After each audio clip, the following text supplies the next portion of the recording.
Buenos días con todos. En esta oportunidad, el grupo Avenger UCB se hace presente con el tema lóbulo frontal, ¿no? El día de hoy vamos a explicar la monografía y el caso clínico.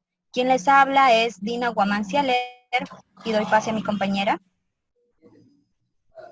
Quien les habla, Astrid Villanueva Caballero, y le doy paso a mi compañera. Quien les habla es Susan Regalado Sánchez y le doy pase a mi compañera.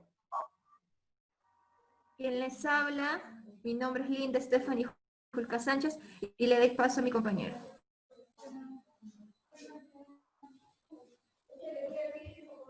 Quien les habla es Raúl Alexander Peña Cernaqué y le doy paso a mi compañera. Quien les habla es Ivonne Aguilar Vega y le...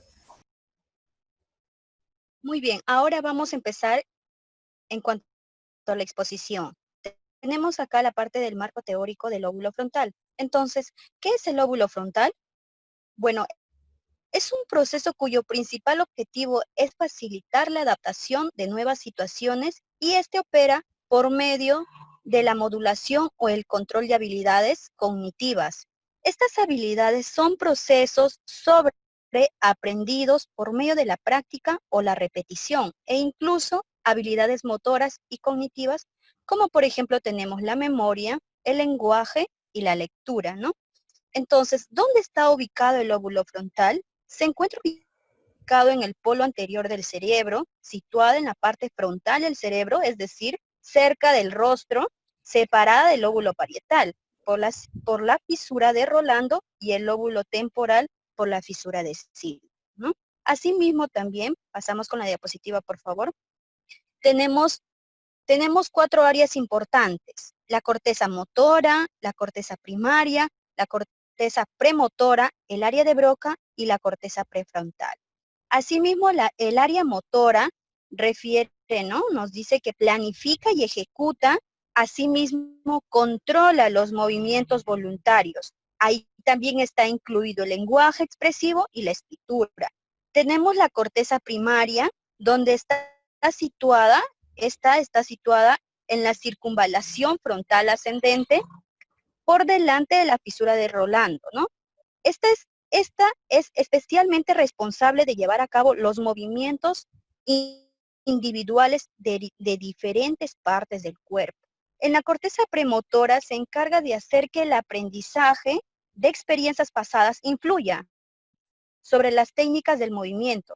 Esta área también la seleccionamos para los movimientos que vamos a ir ejecutando. Pasamos también esta área premotora tiene 3 importantes áreas: el córtex premotor, el área motora suplementaria y la corteza visual de los ojos.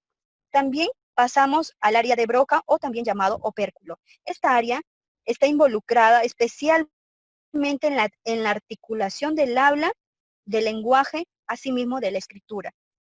La corteza prefrontal, dicha área está totalmente vinculada con la personalidad del sujeto, regula la profundidad de los sentimientos y está relacionada en la determinación de la iniciativa y el juicio de cada individuo, ¿no?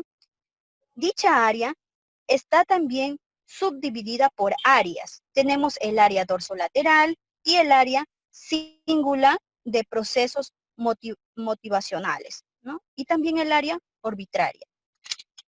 Continuamos. Tipos de neurofisiología.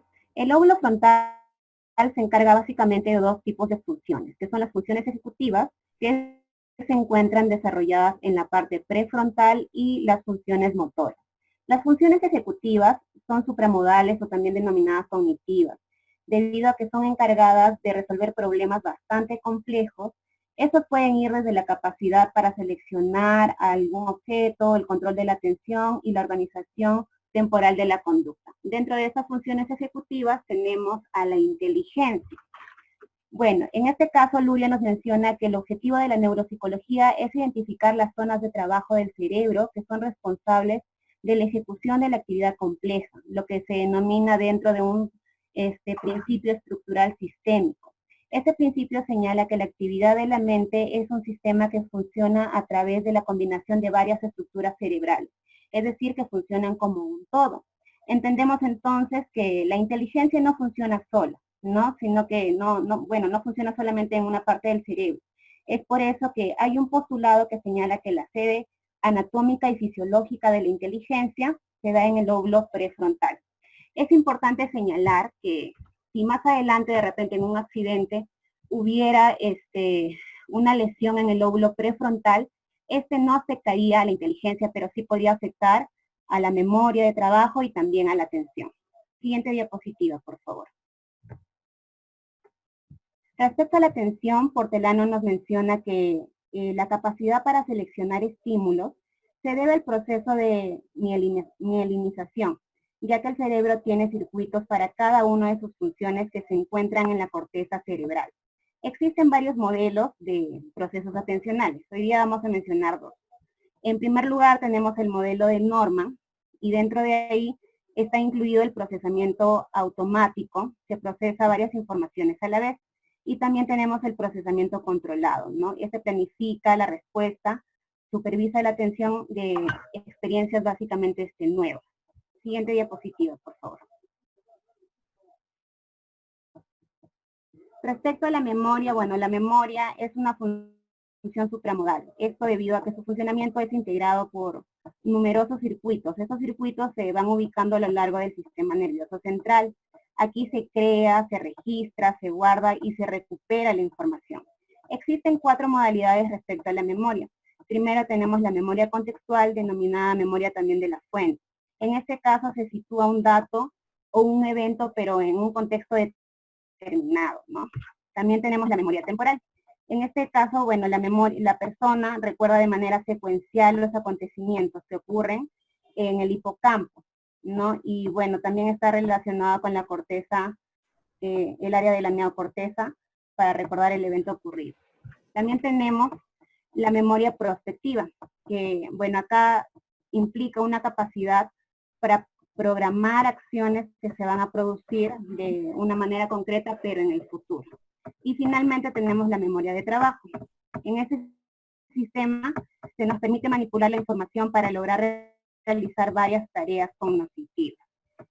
Bueno, acá se encuentra formado por 3 módulos, pero de esos 3 módulos, 2 se encuentran ubicados en el lóbulo frontal, que es el lazo articulatorio, en donde se realizan las operaciones de repaso, y también tenemos el ejecutivo central, que es encargado de planificar. Continuamos.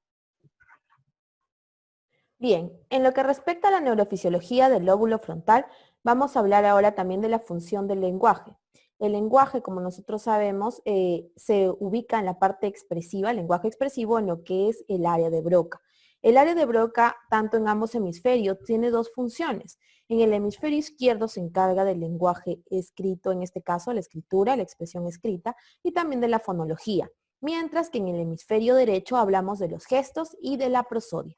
El lenguaje tiene 2 explicaciones. El modelo estructural basado en Luria, que dice que todo empieza en la parte 1, área 41 y área 42, lo que son las áreas auditivas primarias. Luego estas de recibir la información pasan al área de Wernicke en el área 22, que es la de asociación auditiva. Luego pasa por el fascículo arqueado hacia el área 44-45, que sería el área de Broca, en el cual se dan los programas motores, los cuales luego pasan a lo que sería la corteza motora primaria en el área 4, en donde después van a terminar mediante las fibras córtico-espinales la orden hacia los músculos bucofonatorios. Según el modelo holístico, consideran que no solo el área de Broca es algo importante, sino también, por ejemplo, para la expresión de un lenguaje complejo, necesitamos el área de Broca y también la activación del área prefrontal. Así también tenemos la importancia del fascículo cingulado anterior, que se encuentra entre los 2 hemisferios a la altura casi del área de Broca, y también tenemos las áreas motoras suplementarias, además que se activan en paralelo a las que ya he mencionado. En lo que corresponde a la flexibilidad mental, vamos a darle la importancia a lo que sería la corteza prefrontal, que en este caso le da mucha importancia a la vulnerabilidad emocional y a los procesos cognitivos en la relación de ambas. La flexibilidad, ustedes saben que es la capacidad para adaptarnos a diferentes situaciones. Por eso destacan mucho los procesos de anticipación, elección de objetivos, planificación, selección de conductas, autocontrol y retroalimentación. En lo que corresponde a la regulación de la actividad emocional, tenemos que darle la importancia también a la corteza prefrontal, la cual es la que encargada en este caso de procesar las emociones tanto negativas como positivas, el lenguaje y el tono. También le damos importancia a lo que sería la corteza frontal media, que es la que está abajo, que es la que recibe la información sensorial. Luego, la corteza orbitofrontal es la encargada de integrar el procesamiento emocional. Y por último tenemos la corteza dorsolateral, que es la que está más en la parte superior, que ya es lo que nos va a permitir darle la percepción coherente para después emitir un comportamiento. En lo que respecta luego a la parte del procesamiento motor, todo empieza con la corteza parietotemporo-occipital, que se encuentra en la parte posterior del cerebro. Ahí se representan los movimientos de forma sensorial.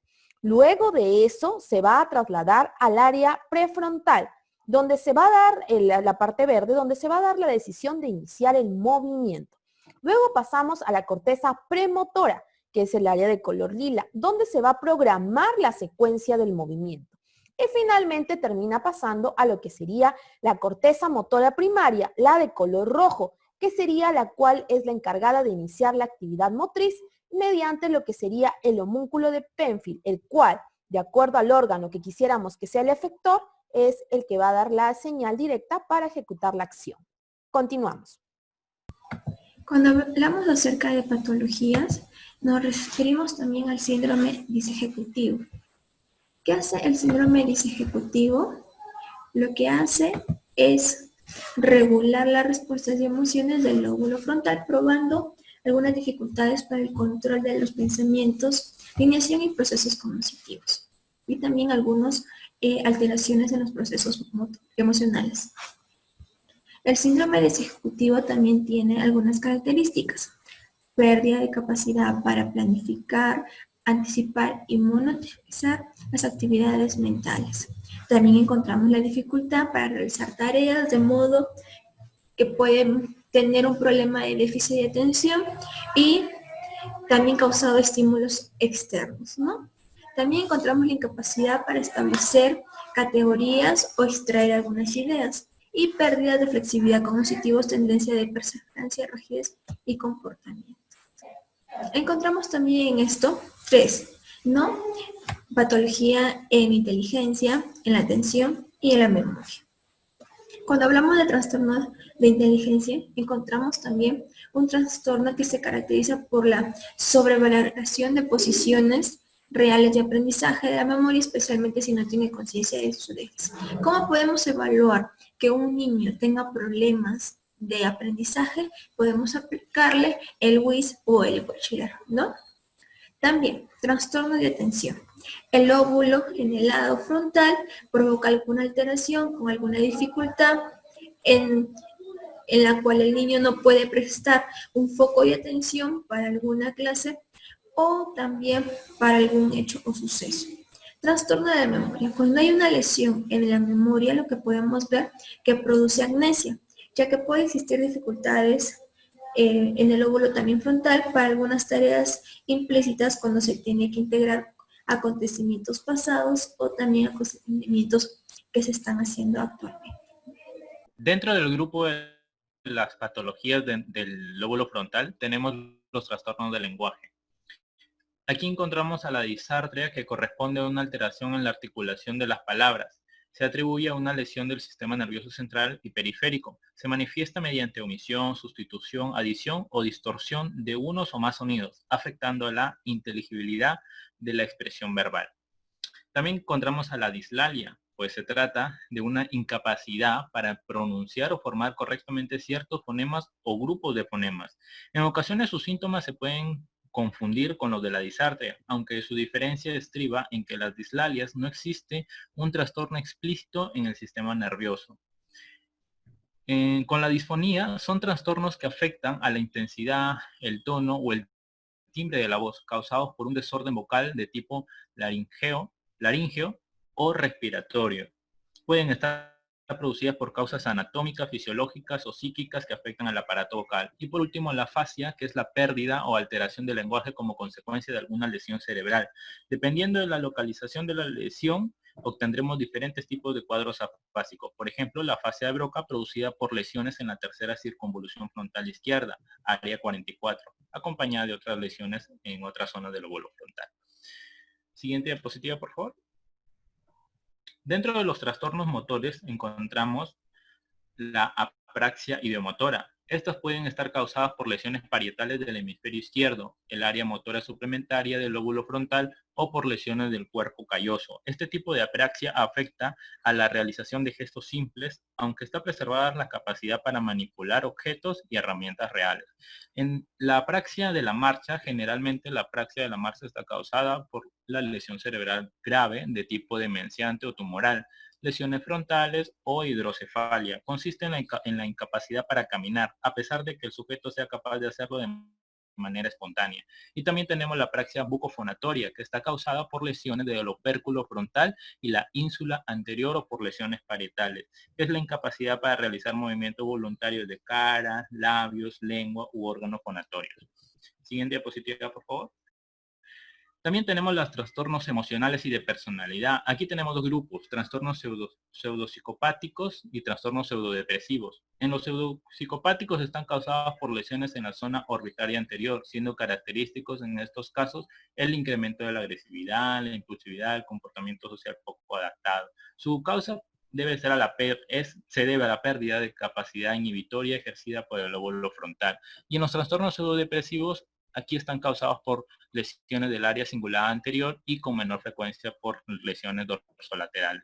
Sintomatología aparentemente depresiva, aunque se diferencia de los sujetos depresivos, ya que los pacientes con pseudodepresión frontal no muestran tristeza real ni sentimientos culpabilizatorios o ideas suicidas. Continuamos.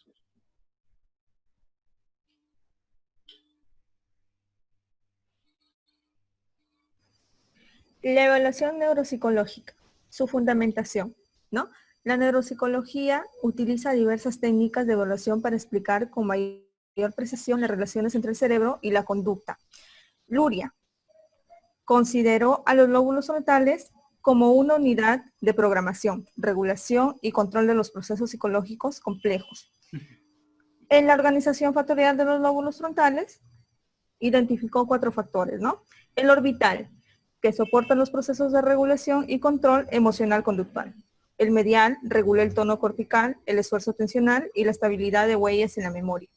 El promotor permite los procesos de seriación, secuenciación de movimientos y la síntesis simultánea de información. El prefrontal permite la regulación, planeación y control de los procesos psicológicos más complejos. En los objetivos, debemos conocer el impacto del daño cerebral sobre las distintas funciones ejecutivas y motoras del lóbulo frontal, contribuir al diagnóstico más profundo de patologías neuropsicológicas o psiquiátricas, preparar programas de rehabilitación específicos para cada paciente que presente alteraciones en las funciones ejecutivas y motoras, comprender la intensidad y naturaleza del déficit del lóbulo prefrontal, relacionándolo con el sistema nervioso de cada sujeto. Siguiente. En los tipos de pruebas neuropsicológicas tenemos las pruebas básicas y las específicas. En las básicas tenemos el Mini-Mental, ¿no? Esta prueba valora los siguientes parámetros: orientación en espacio, tiempo, memoria de fijación y memoria reciente, atención, cálculo, lengua y las prácticas constructivas del sujeto. El Hallstatt, ¿no? Es una escala global que permite evaluar numerosas funciones perceptivo-motoras y cognitivas. La batería de Luria. Esta batería evalúa 4 áreas: el visoespacial, lenguaje, memoria y procesos intelectuales. El Cambridge, ¿no? Evalúa casos de demencia, pero también resulta de gran utilidad en muchos cuadros de disfunción cognitiva producida por el daño cerebral. El programa integrado de exploración evalúa la exploración de memoria, lenguaje, las náuseas, las praxias y el razonamiento. En la evaluación específicas tenemos el test de colores y palabras de Stroop. Esta prueba de atención selectiva que consiste en inhibir el estímulo principal a favor del estímulo secundario. El test de construcción de un sendero. Esta prueba trata de la atención selectiva que implica más activamente el corte cingulado anterior y consiste en unir secuencialmente determinados símbolos representados gráficamente. El test de fluidez verbal consiste en pedir al sujeto que durante un periodo muy corto de tiempo escriba o diga en voz alta el mayor número de palabras posibles. Acá existen dos posibilidades de realización, el que es el de fluidez fonológica y el de fluidez semántica. El test de go-no-go evalúa la capacidad para inhibir una respuesta una vez que un patrón ha sido establecido. También tenemos el test de clasificación de tarjeta de Wisconsin, el que consiste en la clasificación de una serie de 64 cartas, ¿no? Atendiendo a 3 criterios: el color, la forma y número de figuras dibujadas en cada carta. El test de las torres de Hanoi. Este test, su objetivo es realizar una evaluación de las funciones ejecutivas de la persona, en la capacidad de planificación y resolución de problemas. La escala de Wechsler, el WIS 4. Esta prueba evalúa las capacidades intelectuales como la comprensión verbal y el razonamiento perceptivo. El test de Bender, que mediante este test se puede detectar retraso en la maduración, madurez para el aprendizaje, diagnosticar la lesión cerebral y el retraso mental. El test de la figura compleja del rey. Este test nos permite evaluar la organización perceptual y la memoria visual en individuos con lesión cerebral. Continuamos. Muy bien. Ahora, continuando con la exposición, vamos a tocar un punto importante aquí, el caso clínico. Bueno, la madre de la niña, ¿no?, refiere en cuanto a motivo de consulta de que, por ejemplo, mi hija no puede pronunciar muy bien las palabras, pero años atrás sí lo hacía. Me preocupa porque pienso que más adelante puede tener muchas repercusiones. En la actualidad es una niña de 8 años, ¿no? Cuando le sucedió dicho acto fue a los 4 años en el jardín, cuando la profesora le había hecho una pregunta y ella había respondido mal. Entonces sus compañeros empezaron a reírse. Todo ello le ocasionó enuresis, resistencia de ir al colegio, timidez, limitaciones en expresión verbal, agresividad, aislamiento, sentimientos de inferioridad, ¿no? Por otra parte, la madre manifiesta que hasta la actualidad la niña tiene problemas de dificultades para pronunciar palabras como sílabas trabadas. Por ejemplo, plátano, no dice plátano, dice palátano. Tenemos también otra palabra que es prohibido, ¿no? No dice prohibido, dice prohibido. Entonces, todas estas consonantes las une, ¿no? Se las separa y al mismo tiempo las une, como si fueran 2 sílabas distintas. Continuando con la exposición.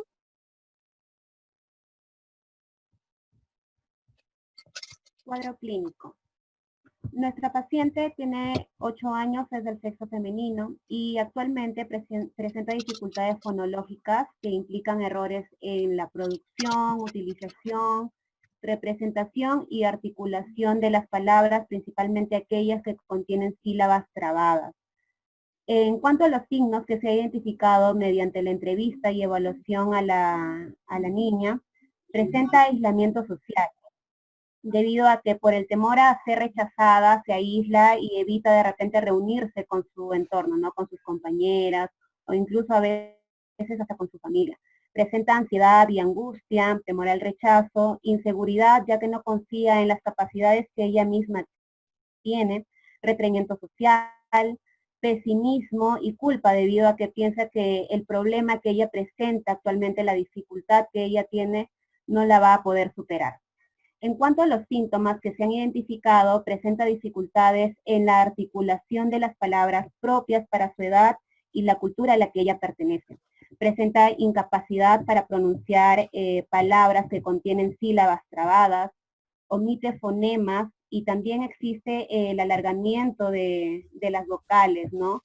Debido a que en ciertas palabras se presenta la consonante en la que ella presenta la dificultad.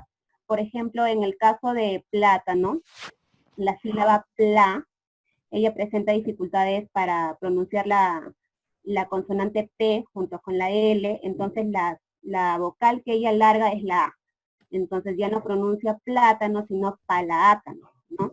También se ha identificado que debido a la dificultad que ella presenta para articular las palabras, esto ha tenido interferencia en cuanto al problema en el ámbito académico, debido a que cuando a ella le solicitan participar, cuando la docente formula alguna pregunta, ella se limita a responder sí o no, por temor a que si utiliza o emplea otras palabras, se puede equivocar y por ende sufrir el rechazo de sus compañeros. Continuamos. En lo que respecta a la evaluación neuropsicológica del caso, hemos evaluado la batería neuropsicológica de Luria, que en este caso lo que evalúa son las funciones ejecutivas y las funciones del lenguaje. En cuanto a la escala de inteligencia de Wechsler, lo que evalúa en este caso es inteligencia general más 4 áreas específicas.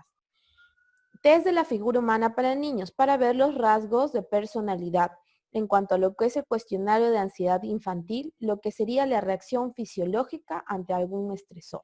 Y el test de la fluidez verbal para ver lo que sería la praxia oral.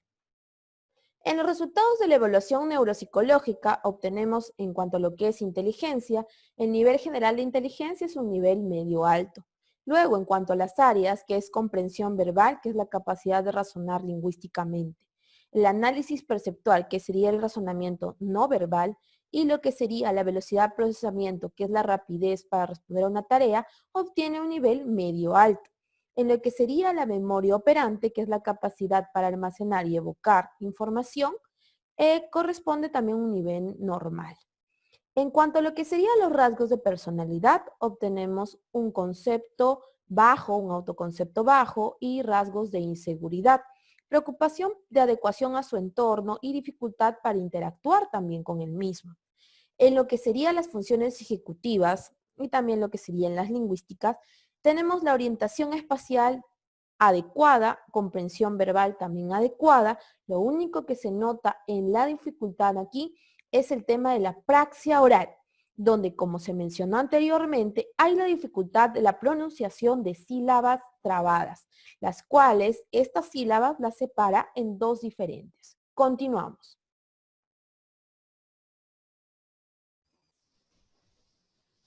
El diagnóstico se da de acuerdo al análisis del caso. La niña obtiene como diagnóstico dislalia, un trastorno de los sonidos del habla, la cual se define como una alteración central y propia del componente fonológico, la cual no está relacionado con un déficit anómalo funcional periférico. Por ejemplo, que podría ser como una fisura o labio palatina de malformaciones maxilodentarias, ¿no? Entre otros más. Esta dislalia se caracteriza por una tensión del habla mal articulada, la cual se da dentro de algunos fonemas. Su caso pertenece al de tipo de la dislalia funcional, la cual es el producto del mal funcionamiento de los sistemas de reconocimiento gnósicos y de producción práxico, por lo que sus características corresponden fundamentalmente al nivel de análisis cognitivo.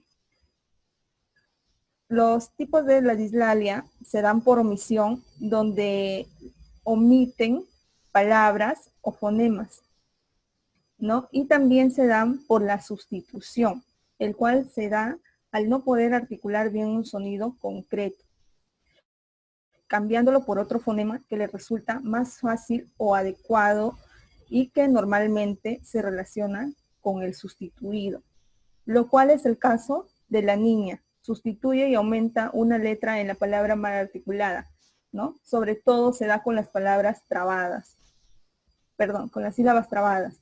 Por ejemplo, ¿no? Ella podría mencionar trabajo y en vez de mencionar trabajo, ella sustituye con aumenta una y dice tara bajo.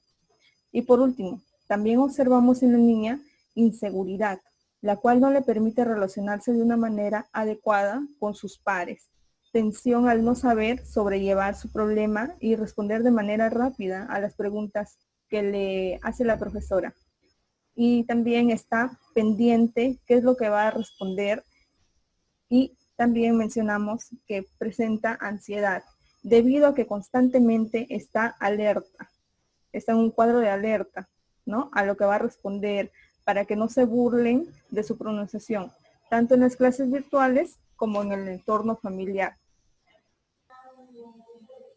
En el plan de intervención encontramos primero lo que es un tratamiento de disfunción de respiración. Esta es una técnica en la cual al niño se le enseña a respirar por la boca y botar. Entonces respiras por la nariz y botas por la boca. Haces este movimiento para que el niño aprenda a controlar y a respirar de una manera que para comenzar el tratamiento tendríamos que tenerlo al niño relajado. Seguro, rehabilitación en articulación. Lo que se le recomienda en este proceso es que podamos ponerle al niño en un espejo y poder enseñarle a hacer cerca de unas palabras como por ejemplo R, ¿no? T, A. Entonces para que él pueda ver también cómo son sus expresiones delante del espejo y pueda ir también haciendo una conducta para él más fácil y normal. Encontramos también en el plan de intervención una rehabilitación de la fonía. Encontramos en esto que el paciente pierde la capacidad de alucir pliegues vocacionales con la técnica conductual, lo cual esta técnica nos ayuda a apretar y expulsar, ¿no? Entonces, como por ejemplo, cuando estas palabras no le salen, que el niño pueda pronunciar. Tratamiento neuropsicológico familiar, en este aspecto también incluye algo muy importante, lo que es la familia, ya que dentro del tratamiento los padres van a formar una parte muy importante para que ellos puedan luego reforzarlo en la casa con el aspecto emocional, también el aspecto social y el aspecto de crianza. En el plan de intervención. Este plan de intervención cuenta con 5 sesiones. La primera sesión se encarga de concientizar la coordinación neufomónica para obtener el adecuado punto de la fonema vibrante múltiples. Esta actividad consiste en que la niña tome, como ya hemos aprendido lo primero, a respirar por la nariz y botar por la boca. También se podría enseñar que realice, después de esto, respire por 5 minutos y empiece a hacer algunos gestos en el espejo o también utilizar un burbujero, ¿no? Ya que esto ayuda a la estimulación de la boca para que el niño pueda ir pronunciando la palabra que para él le es dificultoso. Plan de intervención. Discriminar el fonema, en este caso, en nuestro caso la niña tiene problemas con la R, entonces ver cómo suena el aspecto fuerte y suave que la niña pueda pronunciar, ¿no? Se le deja que levante las manos y que empiece a escuchar la palabra. Se le dirá a la niña que discrimine también el sonido fuerte de la R con la pre o la po, porque las palabras que ella tiene problemas, ¿no? Como por ejemplo, ella no puede decir prohibido, problemas, porque se pone nerviosa o no puede pronunciarlas bien. Todo esto, todas estas sesiones van a ser reforzadas con el apoyo de los padres y esto va a ser retroalimentado dentro del hogar. Obtener el punto y modo de articulación del fonema en la sílaba. Con esto encontramos un apoyo de la hoja que aplica que la niña tendrá que articular el fonema de pro en sílabas mientras se define y se pinta la palabra que tiene dificultad. En este caso, que son las pra, pre, pri, pro, ¿no? También se le da hojas para que la niña empiece a identificar y cuando vaya identificando vaya pronunciando. Y la articulación de fonema con versos y canciones, ¿no? Entonces, se busca palabras que ella pueda ir pintando, frases y rimas que tenga la palabra que para ella es dificultoso. Se aplica una hoja de tarea para la casa, colores y lápiz también. Conseguir la estructura y operación con vocabulario trabajado. La niña repetirá y leerá las oraciones apoyadas de imágenes y contestarán algunas preguntas como en la comprensión. Se hará pasar al padre de familia también para explicarle cómo los niños tienen que ir reforzándolo en casa para que cuando regresen de nuevo a terapia, el niño no haya perdido la hilación de la terapia.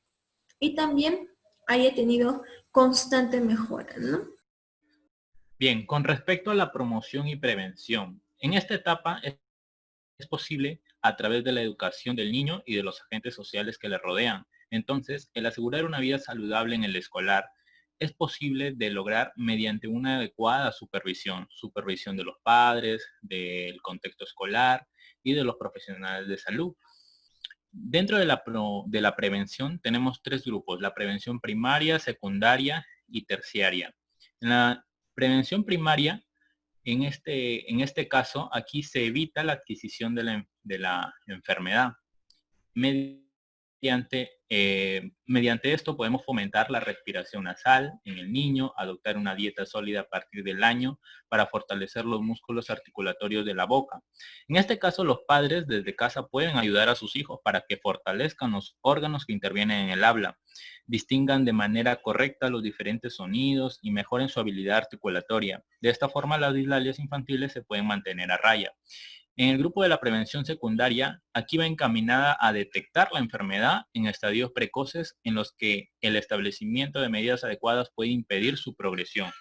Ahora, ¿cómo podemos identificar las dislalias? Mediante los errores de omisión, sustitución y distorsión que ya se habían comentado anteriormente.